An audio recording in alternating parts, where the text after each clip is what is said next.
Alright, I know you guys see a whole bunch of stuff going on, but today I'm doing something totally different. So when I started my channel, I wanted to have like different segments going on, and the chat segment was one of the things that I wanted to add. With so much going on with this pandemic, I couldn't really do exactly how I want my chats to go. So I was like, why not, think of something creative and do it while we're in the house, right? I decided to cook with my fam. And today, I got my little sister cooking. So yeah, she gonna make some jollof, some goat meat. We're gonna chow down. We're gonna have some good chats. So let's not waste much time. But before that, let her introduce herself. Hi guys, my name is Barron's Adjaman Badu. I am Gabby's little sister. I'm the second born, by the way. So today we're just gonna cook some food and we're just gonna chat and it's just gonna be fun. All right. So, Barron's, Gabby, let's start cooking. All right, Barron's. So what you got here for us? So what I got some goat meat. Yes, show that goat meat. Show that goat meat. Nice and fresh. It's washed, clean with vinegar. Right. Then I have some chopped onions that I'm going to blend and 2 habanero peppers. I got some canola oil. I didn't want to use olive oil, but canola oil work. Scallions. Some chopped onions. Special seasoning. I got some curry, salt, jumbo, and my mom's special seasonings. I should say it. Then we got some tomato. Oh, this is heavy. We got some tomato sauce, tomato paste. I got some Maggie Sauce and ginger and garlic mixture. Yes. Yep. Yes. So. And I got some rice already washed. Yep. And yeah. So let's get started. First, we gotta wash our hands before somebody come judge us. I know. Quick. Corona. So this is my pressure cooker. Okay. So we're gonna steam the meat first. I need the goat meat, ma'am. I'm gonna have my heat on level 7, just because. Let's put this here for the stew. Then I'm going to add my goat meat to it. Just lay them in here. I'll put this on the side. For this process, we are steaming the goat meat. Then we're just going to add it on to our stew later for the jollof. All right. So remember, guys, it's washed. These are the bone-in goat meat, but no skin. And we washed it with vinegar. It's all nice and clean. Wash your meat, guys. It's nasty when you just cook with it like that. But so it's all washed. She's gonna season that, and we'll have that cooking, and then we jump into making the stew. So while we are cooking, let's get chatting. Okay. So for the goat meat, I don't put like any seasoning just yet. I just like it charred. That's the word. Charred a little bit, then I add my seasoning because you gotta have that smoky flavor in it. You add water or? No, just leave it on, just to char it for a little bit. Okay. All right. So those of you who are new to the channel, so you don't have like this show called Let's Be Real. And we do chats and things like that on there, talking about trending issues, topics, gossip, music, movie, all of that. And I take polls. I do polls on social media to get people's opinion on what I should talk about on the hot seat question. And this week one was tough. The polls were really close. The winning question was why are men unhappy? Why do men cheat? Is it because they're unhappy or is it because of sex? So I talked about that. So definitely go and check that out. I'm gonna leave the link there for you guys to see what I discussed in the comments that people made. But the other winning question was, why are marriages not lasting like our grandparents? Oh. And I think we should definitely talk about that while we chef it up a bit. Right. So, what do you think, parents? Why are marriages not lasting? Yes. I'm going to take a drink. I feel like, there's just a whole lot that goes into marriage, especially in this generation, because I feel like everybody's just like, yeah, I can do whatever it is that I want. I don't need to rely on the next person, because women are like feminists now. I'm not coming for anybody, but everybody's like, women are especially upholding the title feminism. I can do whatever it is a man can do. And men are like, I'm not gonna fall short to you. Like, I'm not gonna cater to you if you're not going to meet me halfway. You know what I mean? So it's just a whole bunch of stuff. And back then, it's like, hey, if the man is the head of the house, that's it. You got no voice. And in this generation, like, everybody got a voice. So if a woman feels like a man is not meeting up to her standards, she's not going to stay or tolerate that situation. Yeah. So I feel like that's why, it's not lasting, I guess, in this generation. And a lot of guys actually are not ready for marriage until like their late 30s to their late 40s. So, it is what it is. For me, I think the generation differences, it's the key thing. Mm-hmm. What marriage meant back then and what it means now is two different things, and I think that's what makes it not last. But I definitely say I think the fact that marriage means different.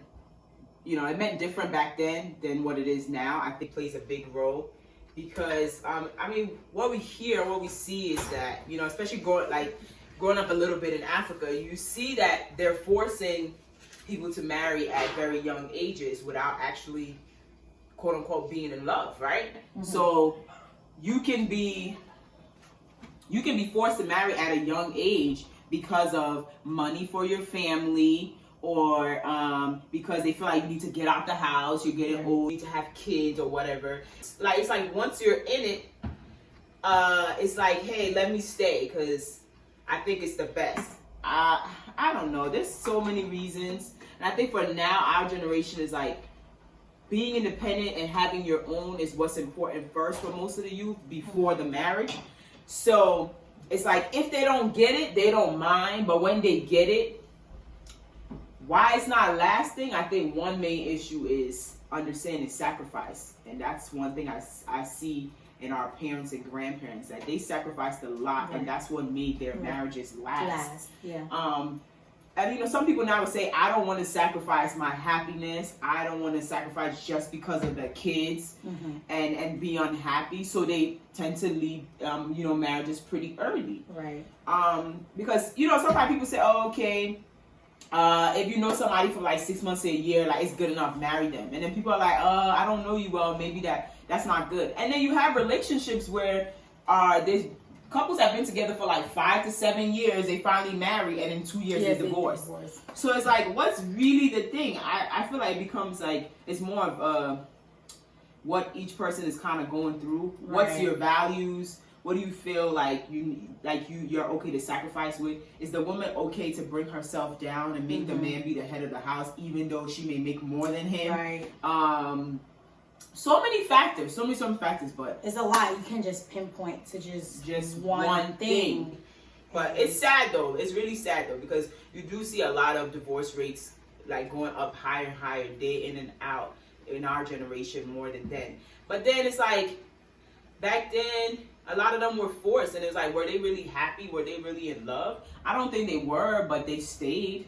They stayed just to make it work. I feel like some people stay because they see marriage as like maybe when a lady gets married, she's like, she feels good, she's proud, she's like when people see her in society, they respect her. Right. So I feel like some rush and go into it for that reason. So that stems on all of what marriage means to you, and that's what's gonna help whether it's gonna last or not.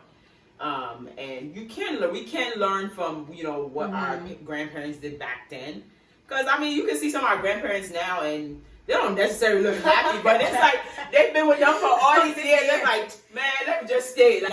Because starting all over is another issue. Having to leave somebody and go and meet somebody, trust them, love them, let your family meet them. It's a whole lot. Not everybody wants to go through that.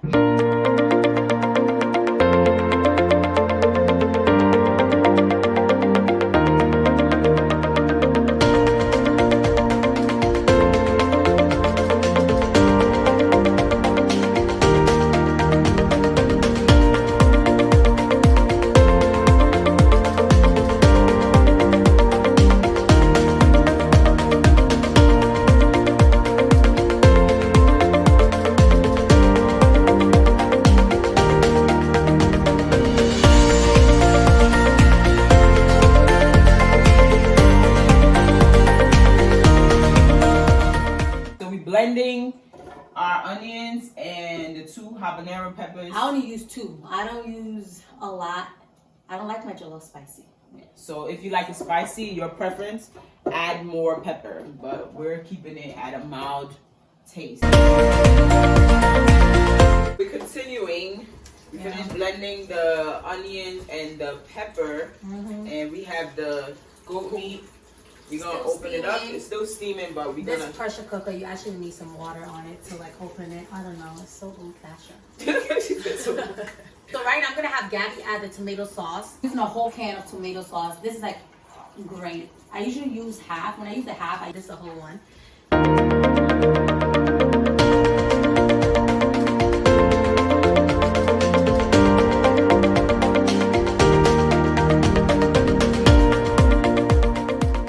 And some blended onions and pepper. So I'm just gonna use half of this. Okay. So this is fine. Pew,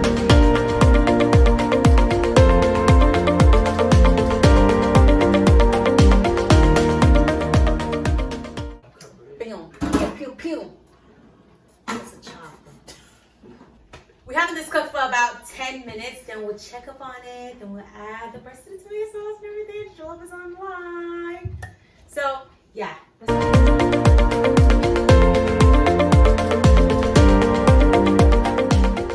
We went ahead and drained out the goat meat. We're frying that right now. We added the rest of the onions and pepper blend that we made to the stew. And that's cooking down alongside with the tomato paste and the sauce. So we haven't seasoned it just yet. We did add some of this, which is blended garlic and ginger. I advise everyone to do this. Everyone hates cutting ginger and garlic. Trust me, I do. And it's a work. So now that we all stuck at home, why don't you take this opportunity, go to your fridge, grab all that ginger, all that garlic, peel it, cut it, blend it, and have your own little mix here. And it's always good to use to season your meat and your stew. You can use it for so many different things. Most of our season is coming from the goat gravy, I would say. And it's right over there, Gabby. We'll show you in a little bit. You're going to add that, and we're just going to add a little bit more of like whatever season I feel like I want to add. Okay? So that's the broth from the goat meat. We already have our rice washed. Yeah. We have our seasoning that we're going to season for the stew. It's real out here with this whole, quarantine and stay at home order for a lot of people. And there's a lot of people that are, are really home and they're depressed and they're lonely. And it's a sad situation. This thing that's happening to the world is really challenging a lot of us to see that it's question. It's making us question our workplaces. Right. It's making us question our friends and family. Yes, because it's like this is the time where we really need each other. And I'm grateful that I have my family here, and even though we butt heads and stuff, but I still rather be here than to be alone. So. Those people who are lonely at home, you can take the time to watch this, cook, chef it up. So I wanted to talk about, basically what I'm trying to get to is talk about different things that you guys can get yourself into while, you are stuck at home, which I keep telling everybody, stay your butt at home so this thing can, go away. So we're doing one of them, which is cooking and, recording it and sharing it to my channel. So if you love to cook, that's definitely one thing that you can, get yourself involved in with this stay at home. I think spending even just quality time with your family is one thing. Checking up on friends, making sure everybody's okay. That's definitely a must. Taking some time to even just rest. Some people work all the time and haven't got the time to take care of themselves. So rest. Take care of your face. That you've been needing to work on your acne. Work on it now. You've been meaning to, maybe start losing weight. Start that at-home workout. You gotta do something. We have to keep ourselves going. So we don't want this time to make anyone depressed. This is not the time for us to be hearing that, people are dying and things. We're already hearing that people are dying from the virus. We don't want to hear people are dying from being home at, lonely and stuff. People are doing challenges to keep themselves going. I'm doing one. Learn that dance, learn the dance that you've always wanted to learn how to do. So you can go on YouTube and watch how to, do certain type of dances and just test yourself. And then this time is not for everybody to like start a business and things like that. Some people is just to just chill. So figure out what is best for you, but please don't let this stay at home drive you crazy. Guys. All right, let's get back to this cooking. I am going to stir up the stew. Ooh, look at that. Stew is looking good. Make sure your fire's on low though. Yes. Because you don't want to burn the stew. I think this is the perfect time to add the sauce. I think there's one thing I always remember our mom saying is, you know, when you're cooking the stew and it starts popping all over the place and it's burning you, the best thing to do is that demonstrates for you. Pull it to the side. Well, I think not that way. There's heat over there. So let's put it here. And I'm used to heat, so don't follow me. Pull it to the side. Let it calm down a bit, and then it won't be popping, and then you have less to clean on the stove.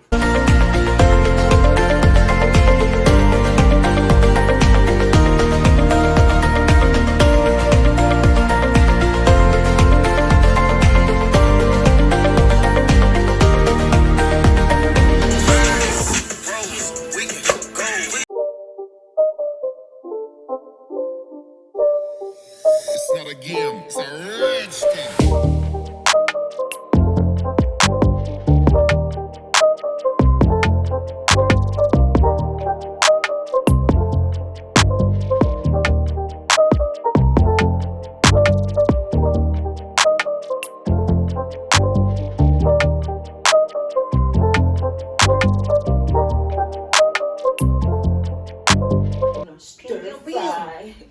Alright, so goat meat is done frying. We also fry some sweet plantains, you know, give you that little sweet and savory taste. And now the stew is pretty much done. We went ahead and put our seasonings in. It's cooked down. And now the moment of truth. Adding the rice. I'm going to take my foil. Yes, guys, and I did tell you we're making it in the oven. We're not making it on the stove. And this rice is about 5 cups of rice. Is it 5? I think it's 6. 6 cups of rice.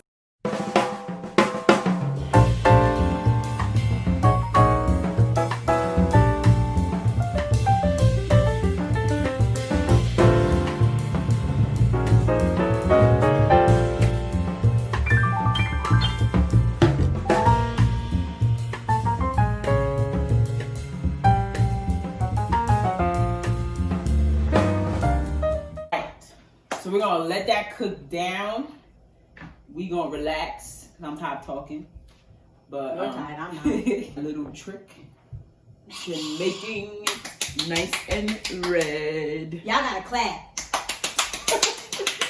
So yeah, so we add that and then we let it cook down. Whether you like it hard or soft, but I think to really get a good between like 45 minutes and an hour is a good amount of time for it to cook down. But the reason why we do the oven method is because you save a lot of rice. When you do it in a pot, it burns at the bottom. I know some people like the burn, you know, they like. And I don't like that flavor. They like the kanzu.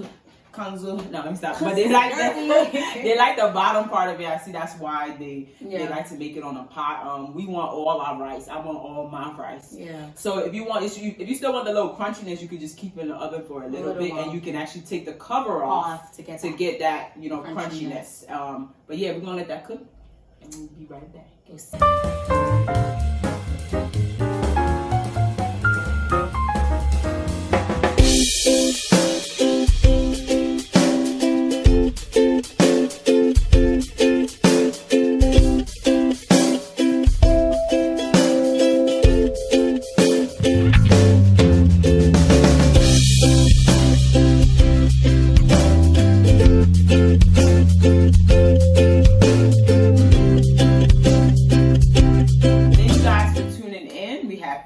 Cooking with y'all, showing you guys how to make some Ghana Jollof and oven baked, with goat's meat and some fried plantains. So yes, we did enjoy this. We hope to do more of this. Shout out to our moms. You know, you see how clean he is looking? Like we didn't do no dishes or nothing. She did it though, but y'all see her on the next episode. So you guys stay tuned for that. Make sure you subscribe, comment, like, follow us on the gram, follow us on Twitter and things. You know, I'm gonna put all of that down there for y'all. And stay tuned for another episode with me.